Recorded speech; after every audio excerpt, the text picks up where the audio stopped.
विरोधी पक्षनेते अंबादास दानवेंच्या निलंबनाचा कालावधी कमी होण्याची शक्यता। दानवेंनी सभापतींना दिलं दिलगिरीचं पत्र। उद्या मुख्यमंत्र्यांच्या उपस्थितीत बैठक।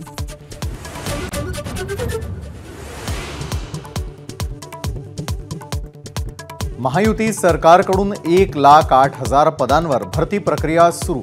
70,000 जणांना नियुक्त पत्र प्रदान। उपमुख्यमंत्री देवेंद्र फडणवीस यांची विधिमंडळात माहिती।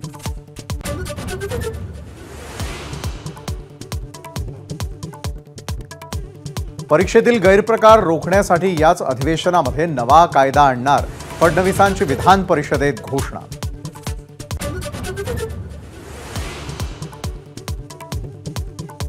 आषाढी वारी निमित्तानं पंढरपूरला जाणाऱ्या आणि येणाऱ्या वाहनांना टोल माफी। आजपासून 21 जुलैपर्यंत सवलत लागू।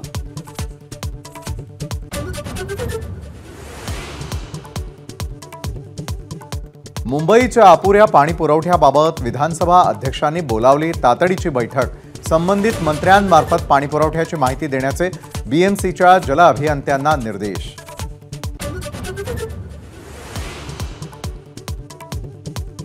मुंबईतील आचार्य मराठे कॉलेजमधील जीन्स टी शर्ट बंदीचा मुद्दा विधानसभेत गाजला।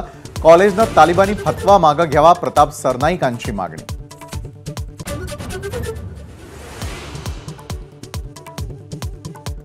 नवाब मलिकांच्या उपस्थितीमुळे त्रास होतो का, अजित पवारांचा सवाल। तर फडणवीसांच्या भूमिकेमध्ये बदल नाही, सरनाईकांचं मत।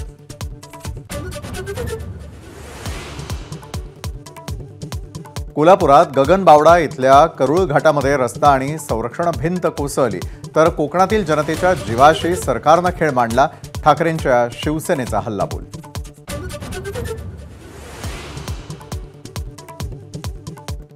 कोल्हापुरातील राधानगरीमध्ये गुप्तधन मिळवण्यासाठी नरबळी देण्याचा प्रयत्न। सरपंचाच्या सतर्कतेमुळे टळला अनर्थ।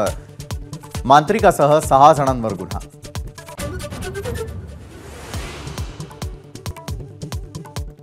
टीम इंडियाचं उद्या मुंबईमध्ये जंगी स्वागत करणार। नरिमन पॉइंट ते वानखेडे स्टेडियमपर्यंत ओपन बसमधून व्हिक्टरी मार्च काढणार।